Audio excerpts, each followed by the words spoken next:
அன்பு சொந்தங்களுக்கு நாளடியார் வணக்கம். நாள்தோறும் ஒரு நாளடி என்கின்ற அடிப்படையில் பொருட்பாலில், அரசியலில், கல்வி என்னும் அதிகாரத்தை மிக அழகாக தெளிவாக பார்த்து கொண்டிருக்கின்றோம். முந்தைய பாடலில் வாழ்க்கையில் எல்லா இன்னல்களுக்கும் காரணமான அறியாமையை போக்கும் அரிய மருந்து கல்வி என்பதை பற்றி பார்த்தாயிற்று. அதனைத் தொடர்ந்து இந்த பாடலில் எதை கூறப்போகிறார்கள் என்பதை பற்றி பார்க்கலாம். உவர் நிலத்தில் பிறந்த உப்பினை விளைநிலத்தில் பிறந்த நெல்லை காட்டிலும் சிறப்புடையதாக கொள்வார்களாம் சான்றோர்கள். அதுபோல ஆழ்ந்த குடியில் பிறந்திருந்தாலும் கல்வி கற்றோரை தலைமையில் வைத்து போற்றுமாம் உலகம். கல்வி கற்றவருக்கு அவ்வளோ சிறப்பு. மேலோர் கீழோர் என்பதெல்லாம் கிடையாது. கல்விக்கு அவ்வளவு மதிப்பு இருக்கிறது. இப்பொழுது நாம் பார்க்க வேண்டிய பாடல் எண் 133. களர் நிலத்து பிறந்த உப்பினை சான்றோர் விளைநிலத்து நெல்லின் விழுமிதா கொள்வர். கடைநிலத்தோர் ஆயினும் கற்றறிந்தோரை தலைநிலத்து வைக்கப்படும்.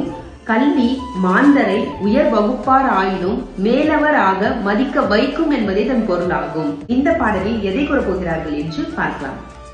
உன்னிடத்தில் வைக்கப்பட்டுள்ள கல்வியை பிறரால் களவாடவே முடியாது. கல்வியை நீ பிறருக்கு வழங்க நேர்ந்தால் கொடுக்க கொடுக்க குறையாது பெருகிக் கொண்டே செல்லுமா.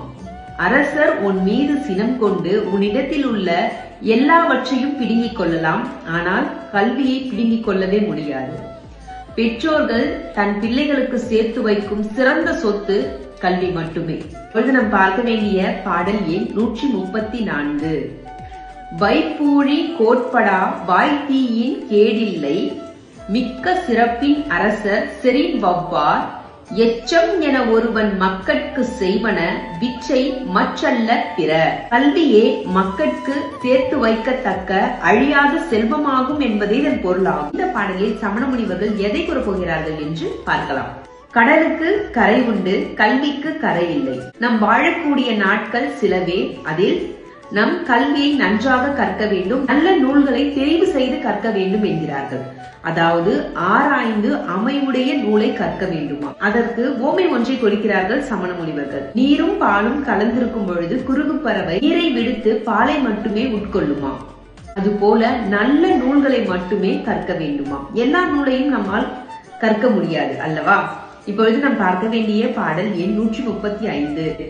கல்வி கரையில கற்பவர் நாள் சில மெல்ல நினைக்கின் பிணிப்பல தெல்லிடின். ஆராய்ந்து அமைவுடைய கற்பவே நீர் ஒழிய பாலுன் குறுகின் தெரிந்து.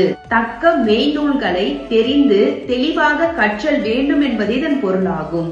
நாளை சந்திப்போம். நன்றி, வணக்கம்.